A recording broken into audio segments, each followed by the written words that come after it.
नमस्कार दोस्तों, कैसे हैं आप सब। तो दोस्तों, मैंने अपने चैनल पे आधुनिक भारत के इतिहास की सीरीज़ शुरू कर रखी है, जिसका आज हमारा ये दूसरा चैप्टर है।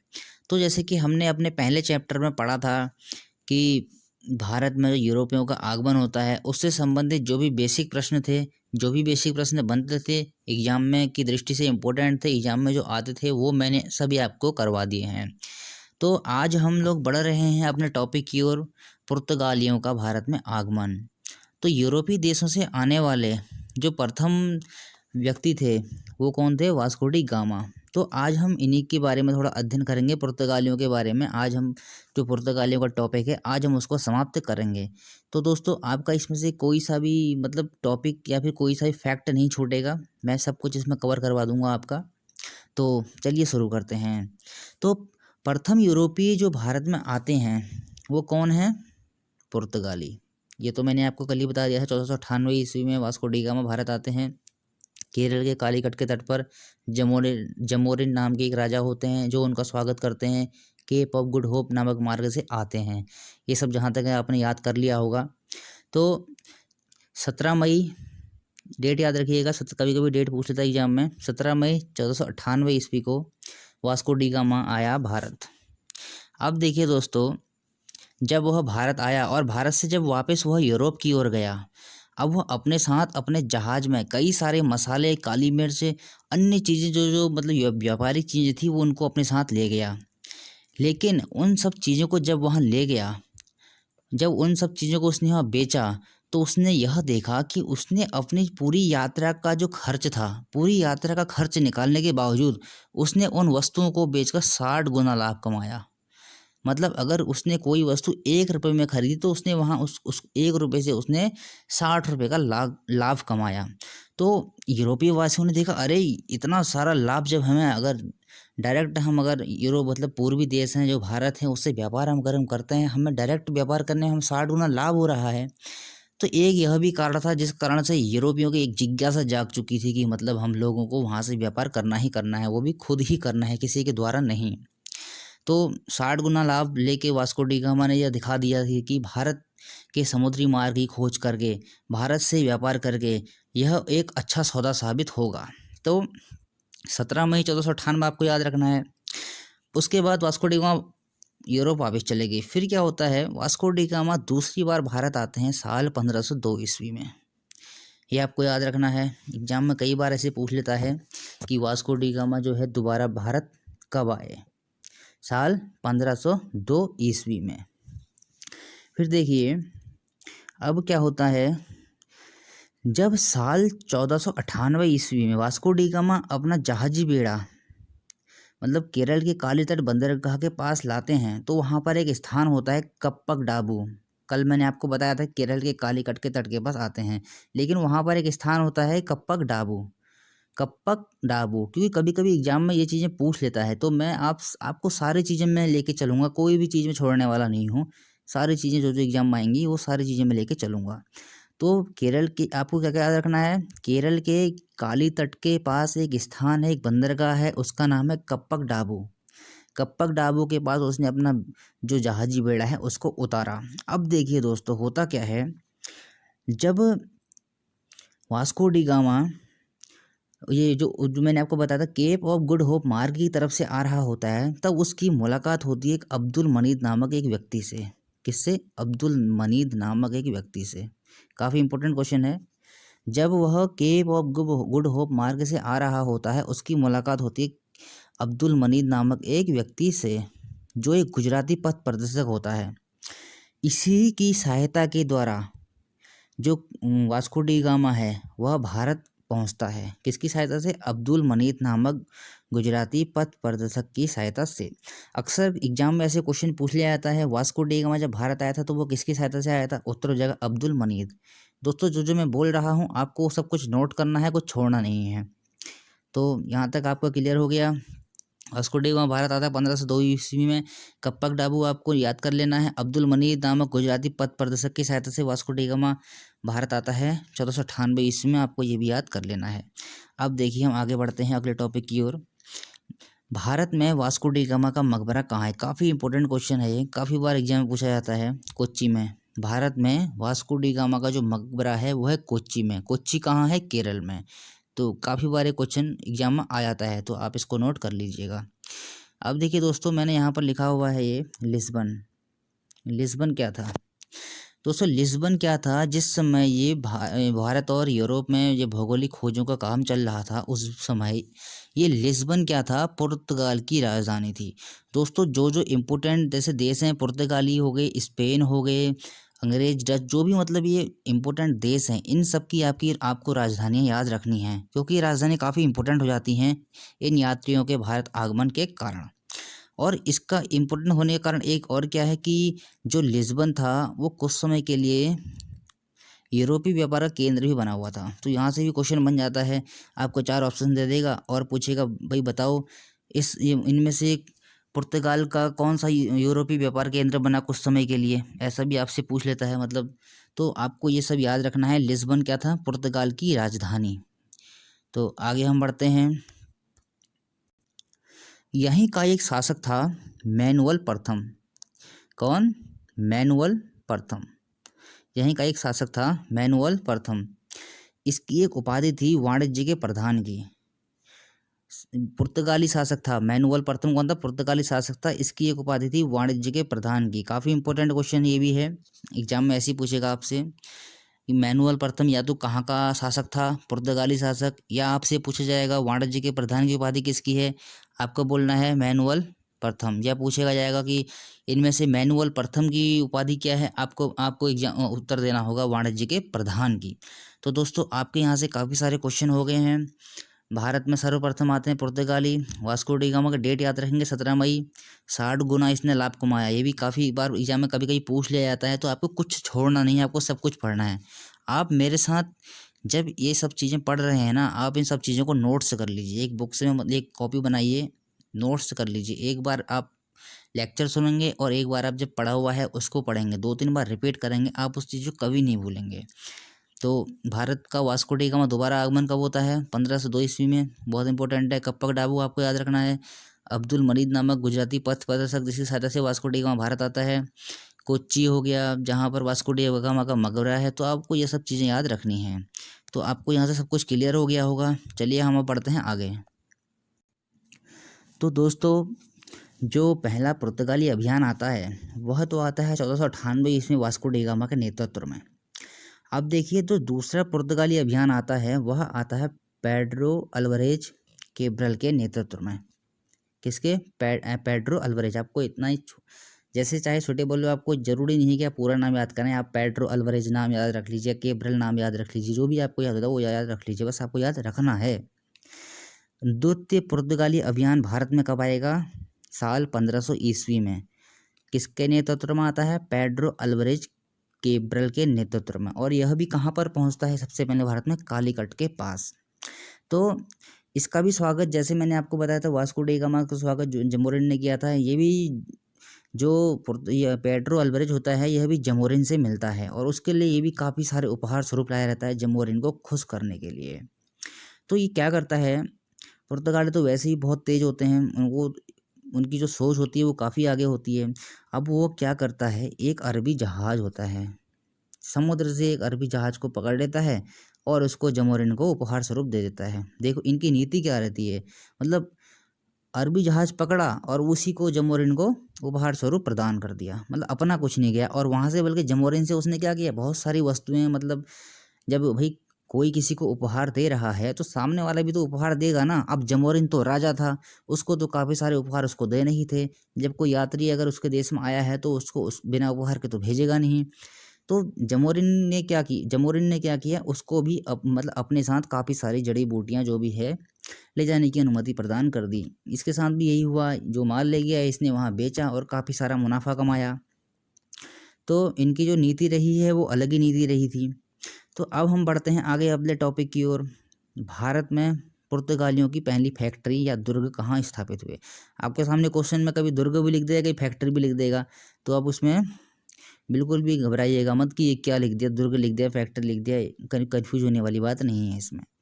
तो भारत में पुर्तगालियों की जो पहली फैक्ट्री है वह स्थापित होती है कोचीन में साल 1503 ईस्वी में।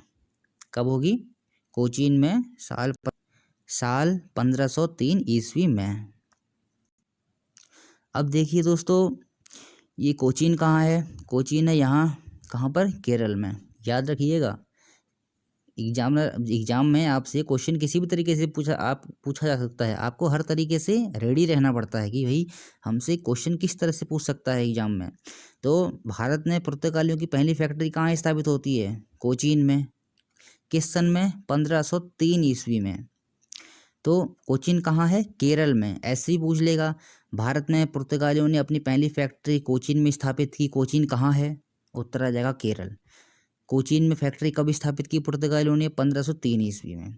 और दूसरी फैक्ट्री स्थापित करते हैं वो लोग कुन्नूर में। कुन्नूर कहाँ है? यह भी केरल में ही है। तो ये डेट काफ़ी इंपॉर्टेंट है, क्योंकि ये पुर्तगालियों की पहली फैक्ट्री, दूसरी फैक्ट्रियाँ हैं, काफ़ी इंपॉर्टेंट डेट हो जाती है ये। तो आपको ये याद रखनी है, पहली फैक्ट्री कोचीन केरल में ही है, दूसरी कुन्नूर 1505 वो भी केरल में ही है। तो यहाँ तक आपका सब क्लियर हो गया। चलिए अब हम बढ़ते हैं आगे। देखिए काफ़ी इंपॉर्टेंट अब टॉपिक आ गया है।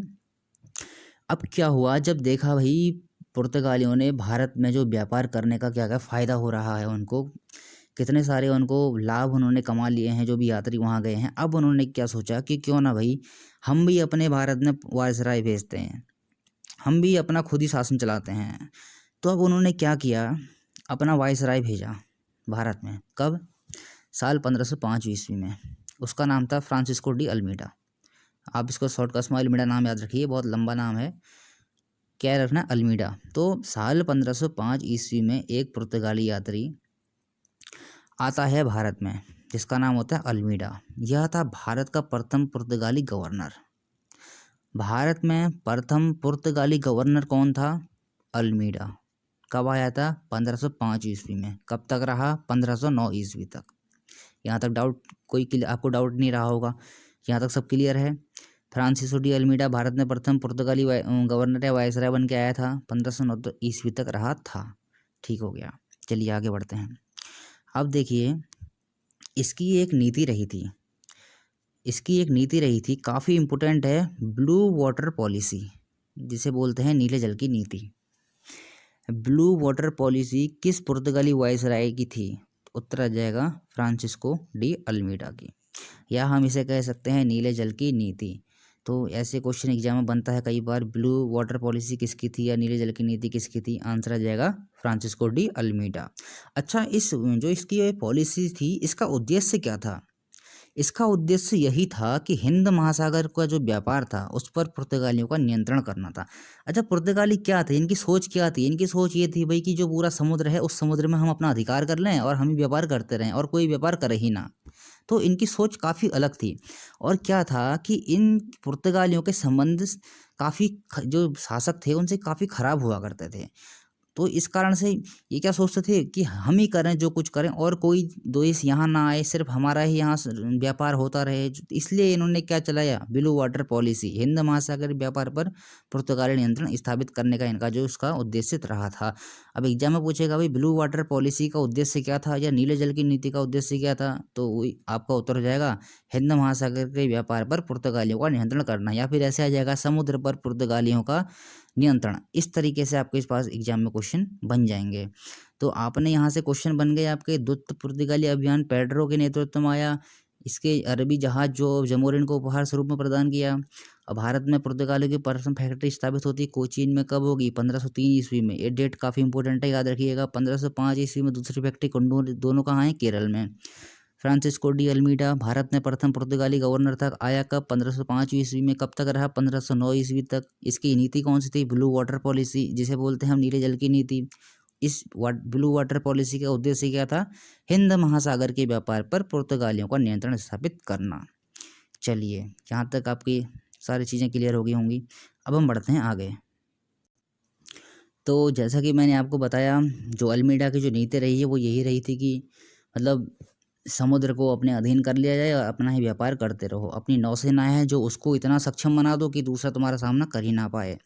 तो ऊपर से तो अल्मीडा ने तो यह नीति चलाई थी, ऊपर से अल्मीडा को सरकार से क्या निर्देश प्राप्त था कि भाई भारत में ऐसे पुर्तगाली दुर्ग बनाओ जिनका लक्ष्य सुरक्षा ना होकर हिंद महासागर के व्यापार पर पुर्तगाली नियंत्रण स्थापित करना है। मतलब अल्मीडा की भी वही सोच थी, सरकार भी उससे वही कह रही थी, तो दोनों काम एक जैसे हो गए। तो भैया अल्मीडा ने तो सोचा सरकार मेरे साथ है, जो मैं कर रहा हूँ वही सरकार कह रही है। अब तो अल्मीडा को पूरी पावर प्राप्त हो गई, तो बात वही हो गई, दोनों की सोच एक जैसी हो गई। अल्मीडा ने भी कहा जो वहाँ पर उनके दुर्ग थे उनको मजबूत बनाना शुरू कर दिया, उनकी सुरक्षा उन्होंने, मतलब दुर्गों की सुरक्षा का उसे कोई भय नहीं था, उसको मतलब क्या करना था, जो समुद्र के द्वारा व्यापार था उस पर अपना ही प्रभुत्व जमाना था।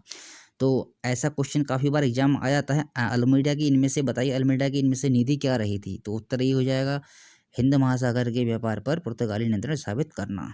ठीक हो गया, यहाँ से आपके सारे ये जो अल्मीडा की कहानी थी वो ख़त्म हो जाती है। अब हम बढ़ते हैं अल्फांसो डी अल्बुकर्क की ओर। तो अब आता है ये वाला जो टॉपिक है अल्बुकर्क से, यहाँ से काफ़ी सारे क्वेश्चन बनते हैं। क्यों बनते हैं इसका भी मैं आपको बताता हूँ। देखिए 1509 ईस्वी में अल्मीडा का शासन हो जाता है ख़त्म भारत से। 1509 में आता है नया एक गवर्नर पुर्तगाल का, उसका नाम होता है, आप इसको अल्फांसो डी याद रख लिया, अल्बुकर्क जैसे आपको याद होता है वैसे याद रख लीजिए, क्योंकि इनके नाम एक तो बहुत लंबे हैं, याद करने में काफ़ी कठिनाई आती है। आप ऐसे याद कर लीजिए अल्बुकर्क ऐसे करके। कब आता है 1509 ईस्वी में। द्वितीय वायसराय, पहला कौन सा था, अल्मीडा, दूसरा है अल्बुकर्क। 1509 ईस्वी में आया, कब तक रहा, 1505 ईस्वी में। बहुत ही आसान है, ऐसे आप इनको बोल के याद करेंगे ना आपके लिए काफ़ी आसान होने वाली हैं चीज़ें। तो अल्फांसो डी अल्बुकर्क द्वितीय वायसराय भारत में आ चुका है। अब देखिए इंपॉर्टेंट फैक्ट यहाँ कहाँ से बनते हैं। इसने अपना मुख्यालय बनाया कोचीन को, ठीक है, इसने अपना मुख्यालय किसे बनाया, कोचीन को। और इससे भी ज़्यादा इंपॉर्टेंट क्वेश्चन क्या हो जाता है, भारत में पुर्तगाली शक्ति का वास्तविक संस्थापक। काफ़ी इंपॉर्टेंट क्वेश्चन है, भारत में पुर्तगाली शक्ति का वास्तविक संस्थापक कौन था, अल्बुकर्क। जबकि भारत में जो प्रथम वायसराय आया था वह आया था अल्मीडा, लेकिन जो भारत में पुर्तगाली शक्ति का वास्तविक संस्थापक कौन था, अल्बुकर्क ही था। मतलब हम कहते हैं यदि आपने कोई ज़मीन ली है, तो अगर राम ने एक ज़मीन ली है, मैं कहूँ राम ने एक ज़मीन ली है लेकिन श्याम ने उसमें मकान बनाया है, तो उस मकान की स्थापना किसने की है, श्याम ने ही की है, उसमें नाम किसका आएगा, श्याम का ही आएगा। तो उसी प्रकार क्योंकि इसकी नीतियाँ इतनी अलग थी, जिस कारण से भारत में पुर्तगाली शक्ति का ये वास्तविक संस्थापक बन बैठा। तो यहाँ से आप समझ गए होंगे। अब देखिए होता क्या है, अब जब इसने अपनी नौसेना इन्होंने काफ़ी अपनी मजबूत कर ली थी, जो पुर्तगाली थे, इन्होंने क्या किया, गोवा पर 1510 ईस्वी में इन्होंने क्या किया, गोवा पर हमला कर लिया और इस पर अपना अधिकार कर लिया।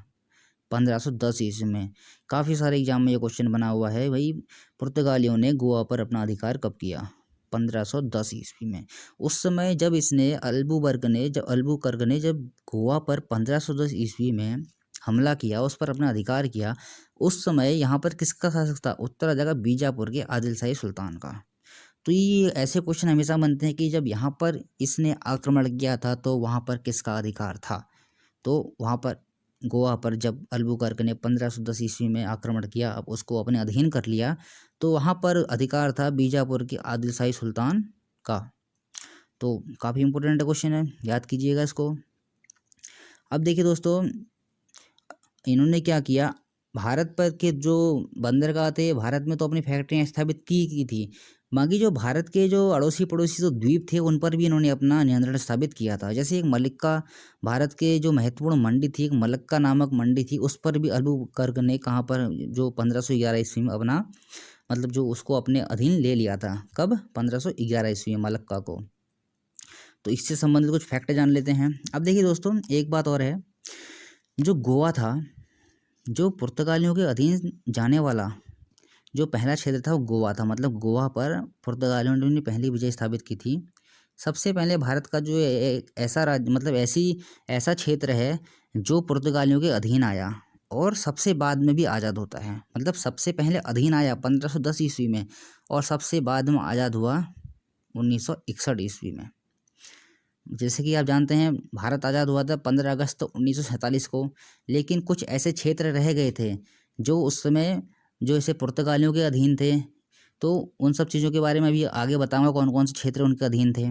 तो अभी आप गोवा पढ़िए। सबसे पहले गोवा पर विजय करते हैं पुर्तगाली और सबसे बाद में भी गोवा को ही आज़ाद करते हैं वो 1961 में। काफ़ी इम्पोर्टेंट डेट है दोस्तों ये।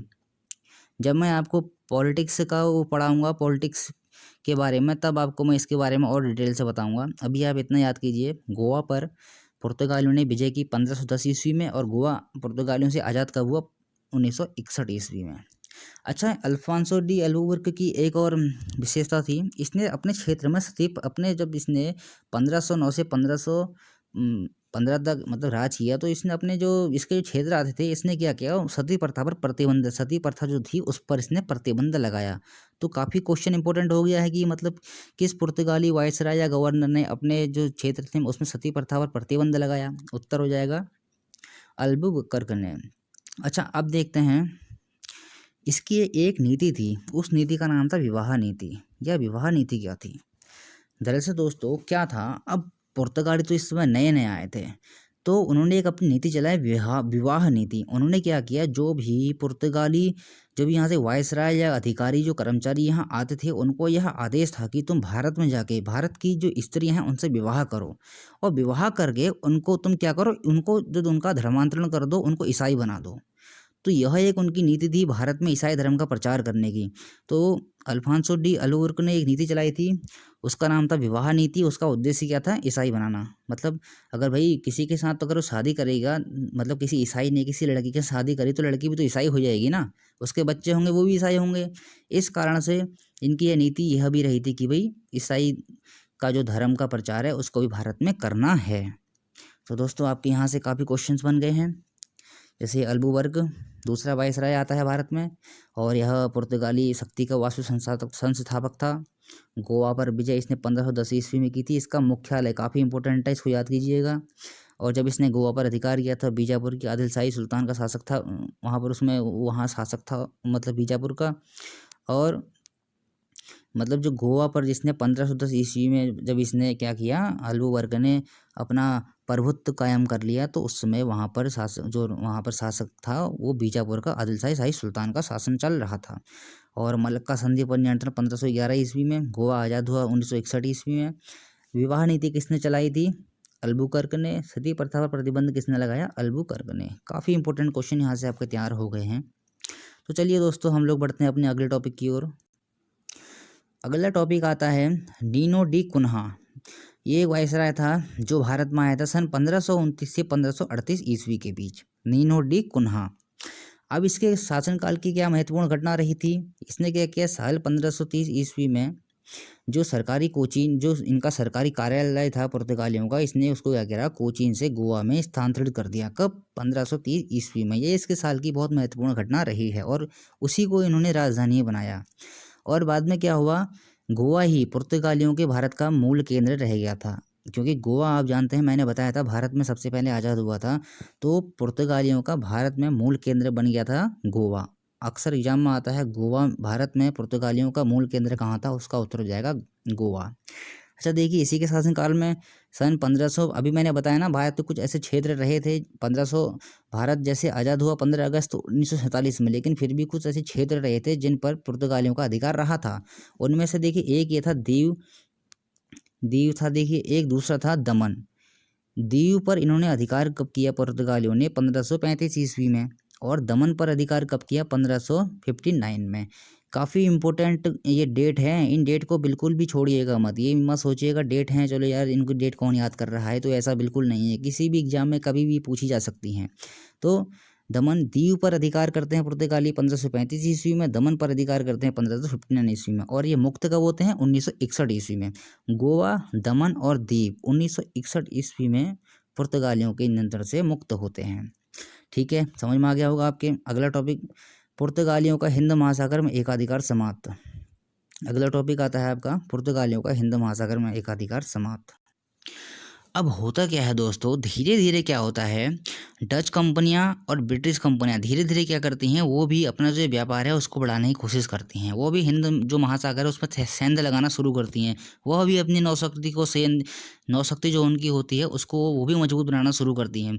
अब क्या होता है, डच आ जाते हैं साल 1595 ईस्वी में भारत में। उनकी भी नौसेना मजबूत होती है। अब आ जाते हैं डच। धीरे धीरे करके ब्रिटिश भी भारत के आसपास से मतलब गुजरने लगते हैं। तो इस कारण क्या होता है, जो पुर्तगालियों का हिंद महासागर में एकाधिकार हो गया समाप्त। और समाप्त कब हुआ, डचों के आने से, सबसे ज़्यादा डचों के आने से। अब क्वेश्चन बनता है कि पुर्तगालियों का हिंद महासागर में एकाधिकार कब तक रहा था। उत्तर आ जाएगा 1595 ईस्वी में। क्यों 1595 ईस्वी में क्यों उनका एकाधिकार खत्म हो गया था? क्योंकि जो डच कंपनियां थी वो भारत 1595 आनी, मतलब जो डच यात्री थे 1595 ईस्वी में भारत आना शुरू हो गए थे।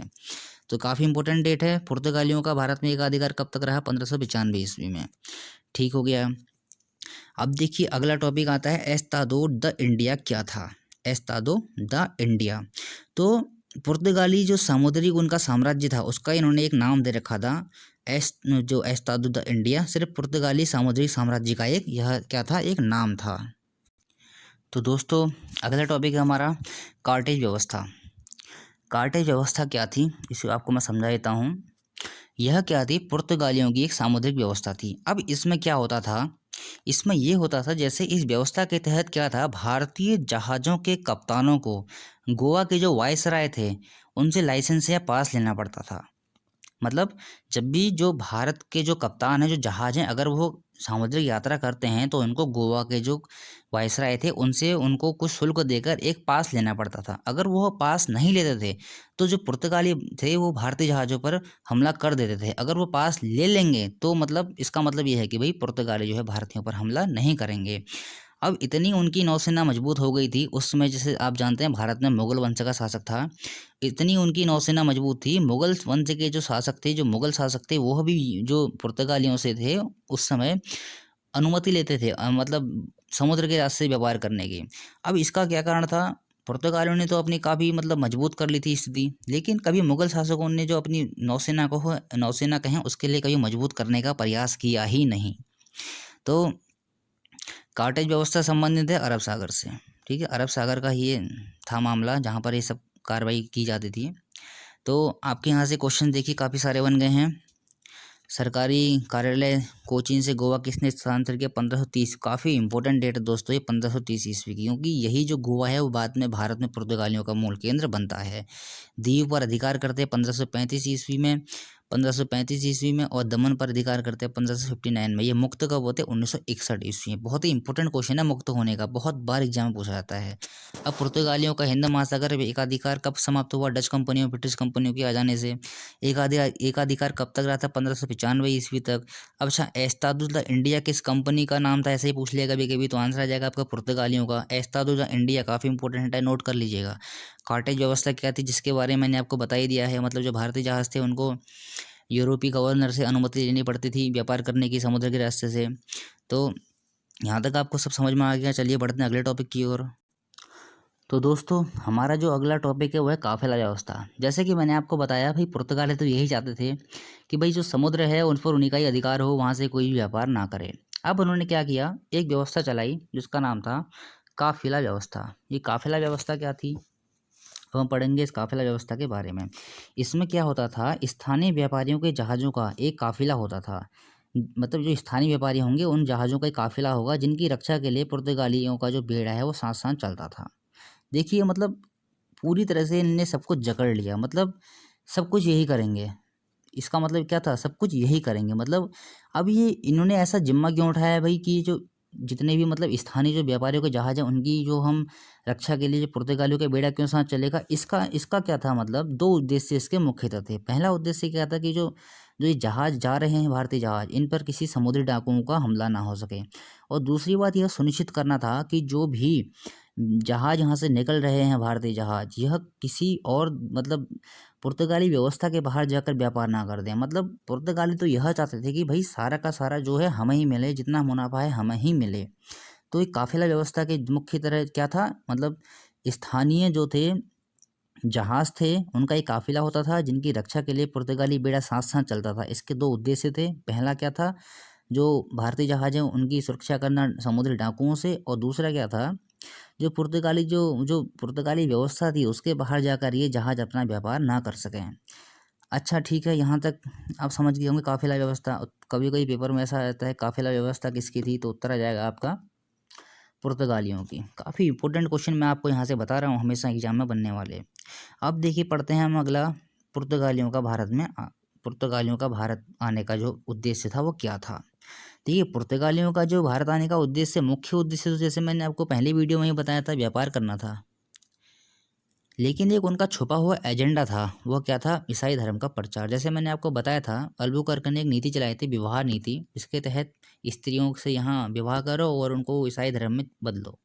तो उनका एक छिपा हुआ एजेंडा था भारत में ईसाई धर्म का प्रचार। तो ये आपको ऐसे याद करना है, ऐसे क्वेश्चन बनेगा, पुर्तगालियों के भारत आने का उद्देश्य क्या था, व्यापार करना। कभी कैसे ऐसे बन जाता है, पुर्तगालियों के भारत आने का छुपा हुआ एजेंडा क्या था, उत्तर आ जाएगा आपका। तब आपको व्यापार करना नहीं लिखना, आपको लिखना है ईसाई धर्म का प्रचार।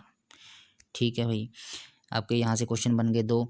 तो अब पढ़ते हैं हम प्रिंटिंग प्रेस की शुरुआत। भारत में प्रिंटिंग प्रेस की शुरुआत किसने करवाई, पुर्तगालियों ने। काफ़ी इंपॉर्टेंट क्वेश्चन है, इसमें कंफ्यूज मत होइएगा। भारत में प्रिंटिंग प्रेस की शुरुआत किसने कराई, पुर्तगालियों ने। ठीक हो गया। अब क्या होता है, जब जो पुर्तगाली हैं भारत आई गए हैं, उन्होंने अपनी बस्तियां बसानी शुरू कर दी हैं, काफ़ी सारी फैक्ट्रियां खोल ली हैं। तो अब क्या करते हैं, उन्होंने क्या किया, 1560 ईस्वी में गोवा में एक अपने धर्म न्यायालय की भी स्थापना कर डाली। मतलब पूरे मूड में आए थे वो तो, कि भाई अब हमें भारत में ही रहना है। तो 1560 ईस्वी में वो क्या करते हैं, अपनी एक धर्म न्यायालय बना लेते हैं गोवा में। ठीक हो गया। अब देखिए एक संत जेवियर नामक एक ईसाई जो वहाँ का धर्माधिकारी था, वह आता है साल 1560 ईस्वी में गोवा में। कई बार ऐसे क्वेश्चन बनता है कि जो संत जेवियर नामक आदमी था, किस पुर्तगाली गवर्नर के साथ भारत आया था। तो आंसर हो जाएगा आपका मार्टिन डिसूजा। दोस्तों मैं जो जो बोल रहा हूँ आप इन सबको नोट कीजिएगा, कुछ भी नहीं छोड़ना है। तो भारत, जो संत जेवियर भारत आया था, वह किसके साथ मतलब आया था, मार्टिन डिसूजा के साथ। कब आया था, 1560 ईस्वी में। कहाँ आया था, गोवा में। आपको ये सब याद करना है। ठीक हो गया। अगला टॉपिक हम देखते हैं। अगला टॉपिक क्या है, अकबर के दरबार में कितने जेसुइट मिशन आए थे। जेसुइट मिशन धर्म से संबंधित हो गए, कितने आए थे, 3। पहला आया था 1580, दूसरा आएगा 1590, तीसरा आएगा 1595 ईस्वी में। आपको काफ़ी ये इंपॉर्टेंट है। 1580 पहला तो आपको याद ही, कैसे भी करके याद रखना ही रखना है। अकबर के दरबार में कितने जेसुइट मिशन आए थे, 3 जेसुइट मिशन आए थे। ठीक हो गया। अब देखिए, आपको सारा कुछ मैंने पुर्तगालियों के बारे में पढ़ा दिया है। अब हम पढ़ते हैं पुर्तगाली प्रभुत्व के पतन होने के मुख्य कारण क्या थे। पहला मुख्य कारण उनका यही था, धार्मिक असहिष्णुता। मैंने आपको बताया कि पुर्तगाली का जो पहला यहाँ उद्देश्य था भाई, यहाँ ईसाई धर्म का प्रचार करना था। और दूसरा क्या था भाई, वो उनके जो संबंध थे भारतीय शासकों से काफ़ी ख़राब हुआ करते थे। अब भाई जो इतनी, अगर भारत जो किसी देश में जाके अपनी शासन चलाना चाह रहा है तो उसके संबंध तो ख़राब हो ही जाएंगे। तो पहली धार्मिक असहिष्णुता थी उनका। दूसरा क्या था, चुपके चुपके व्यापार करना। वो क्या चाहते थे, हिंद महासागर का जो इनका इलाका है वो उनका पूरे नियंत्रण में रहे, वहाँ से कोई व्यापार ना करे। और ऐसा थोड़ी होता है, अगर कोई जगह है तो वहाँ से हर कोई व्यापार करेगा ही करेगा, आप ही व्यापार तो कर नहीं सकते हैं। तो दूसरा उनका ये था, पहला हो गया धार्मिक असहिष्णुता, दूसरा है चुपके चुपके व्यापार करना, तीसरा है ब्राज़ील का पता लग जाना। अब क्या होता है दोस्तों, जैसे मैंने आपको बताया था कि कोलंबस ने उत्तरी अमेरिका के उसके समुद्री मार्ग की खोज की थी, वैसे ही इनको क्या होता है, ब्राज़ील का पता लग जाता है। ब्राज़ील का जब इनको पुर्तगालियों को पता लग जाता है तो क्या करते हैं, भारत से अपना जो इतना ध्यान देना छोड़ देते हैं। तो वो कहाँ की, ब्राज़ील की ओर जाने के, पश्चिम की ओर उन्मुख होने लगते हैं, जिस कारण से उनका जो है भारत से शासन जो है वो समाप्त हो जाता है। लेकिन मैंने आपको बताया दमन दीव और गोवा, इन पर सन 1961 तक पुर्तगालियों का कब्जा रहता है, ये आप याद रखेंगे। अच्छा, एक मैंने लिखा है यहाँ पर सागर के स्वामी। ये सागर के स्वामी क्या है, पुर्तगाली स्वयं को कहते थे सागर के स्वामी। मतलब सागर के भैया जो हैं वही हैं, मतलब खुद को तो अपना वो सागर के स्वामी जाने, सागर के सम्राट पता नहीं क्या क्या बोलते रहते थे। तो सागर के स्वामी किसे, मतलब ऐसे एग्जाम में आपसे क्वेश्चन आएगा, इनमें से कौन अपने आप को सागर के स्वामी कहते थे, तो उत्तर आ जाएगा आपका पुर्तगाली। ठीक है दोस्तों, यहाँ से आपके काफ़ी सारे क्वेश्चन बन गए हैं। काफिला व्यवस्था मैंने आपको बताया क्या थी, और पुर्तगालियों के भारत आने का उद्देश्य व्यापार करना था। दूसरा उद्देश्य क्या था, ईसाई धर्म का प्रचार करना, छुपा हुआ एजेंडा। भारत में प्रिंटिंग प्रेस की शुरुआत करवाते हैं कौन, पुर्तगाली। और गोवा में ईसाई धर्म न्यायालय की स्थापना कब की गई थी, 1560 ईस्वी में। संत जेवियर भारत कब आया था, संत जेवियर भारत आया था 1560 ईस्वी में, गोवा में मार्टिन डिसूजा के साथ। इसका आने का भी उद्देश्य वही था, भारत में ईसाई धर्म का प्रचार करना। अकबर के दरबार में कितने जेसुइट मिशन आए थे, 3 पद। पहला कब आया था, 1580 ईस्वी में। तो ये सब आपका हो गया। और जो उसके पतन के मुख्य कारण थे वो मैंने आपको बता ही दिए हैं, क्या क्या मुख्य उसके कारण रहे थे। तो दोस्तों इसमें एक जो छोटा सा क्वेश्चन है वो छूट गया है, चलो मैं भी वो भी आपको बता ही देता हूँ वो क्या क्वेश्चन है। तो एक बंगाल का शासक होता है महमूद शाह। तो महमूद शाह ने पुर्तगालियों को 1536 ईस्वी में कहाँ फैक्ट्री खोलने की अनुमति प्रदान की थी? तो उत्तर हो जाएगा आपका चटगांव और सतगांव। सतगांव, कभी कभी ऐसे क्वेश्चन बन जाते हैं कि सतगांव देखिए। तो पुर्तगालियों ने जो है, पुर्तगालियों को बंगाल के शासक महमूद शाह ने सन तो आपको काफ़ी यहाँ से मिलने वाले हैं, जो मैं ये आपका आधुनिक भारत का इतिहास शुरू करा, यहाँ तो डेट की ही कहानी है, आपको काफ़ी सारे डेट याद करने के लिए तैयार रहना है। तो बंगाल के शासक महमूद शाह ने पुर्तगालियों को 1536 ईस्वी में कहाँ फैक्ट्री खोलने की अनुमति दी? चटगांव और सतगांव में। तो दोस्तों आज मैंने पुर्तगालियों से रिलेटेड जितने भी क्वेश्चन बनते थे, छोटे से लेकर छोटे, बड़े से लेकर बड़े, सब आपको पढ़ा दिए हैं। एग्जाम में यही क्वेश्चन बनते हैं, इसके अलावा और कोई क्वेश्चन नहीं बनेगा आपका। और देखिए दोस्तों, इसके बाद हम लोग शुरू करेंगे भारत में डचों का आगमन, जो हमारा अगला चैप्टर होगा, भारत में डचों का आगमन होगा। तो आपको नोट करते हुए जाना है और मेरे साथ बने रहना है। और दोस्तों चैनल को लाइक कीजिए, सब्सक्राइब कीजिए और घंटा बटन ज़रूर दबाइए। धन्यवाद दोस्तों।